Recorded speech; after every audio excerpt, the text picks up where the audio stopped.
Ivrim chapter 12.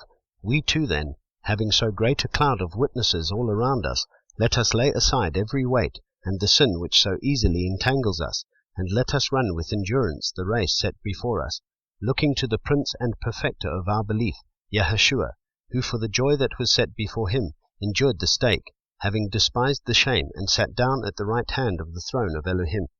For consider him who endured such opposition from sinners against himself, lest you become weary and faint in your lives.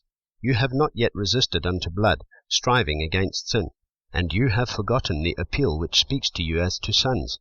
My son, do not despise the discipline of Yahweh, nor faint when you are reproved by him. For whom Yahweh loves he disciplines, and flogs every son whom he receives. If you endure discipline, Elohim is treating you as sons. For what son is there whom a father does not discipline? But if you are without discipline, of which all have become sharers, then you are illegitimate and not sons.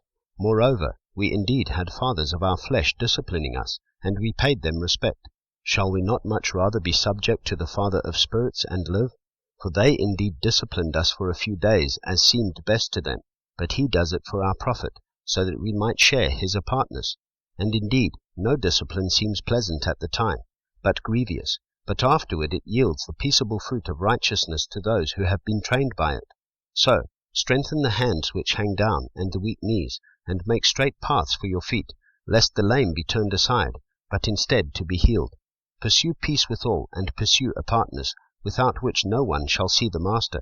See to it that no one falls short of the favor of Elohim, that no root of bitterness springing up causes trouble, by which many become defiled, lest there be anyone who whores, or profane one like Esau, who for a single meal sold his birthright.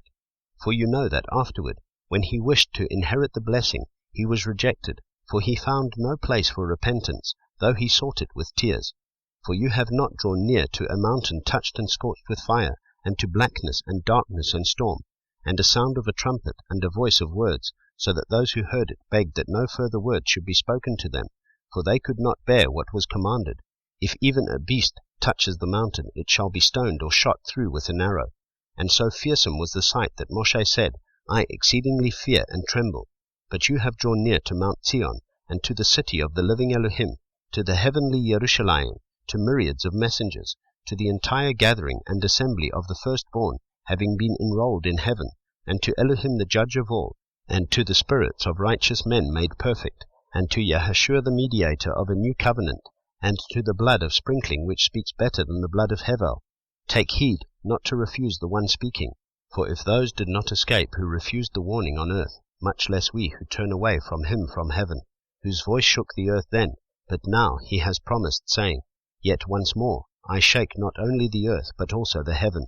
And this, yet once more, makes clear the removal of what is shaken, as having been made, so that the unshaken matters might remain. Therefore, receiving an unshakable reign, let us hold the favor, through which we serve Elohim pleasingly with reverence and awe, for indeed our Elohim is a consuming fire.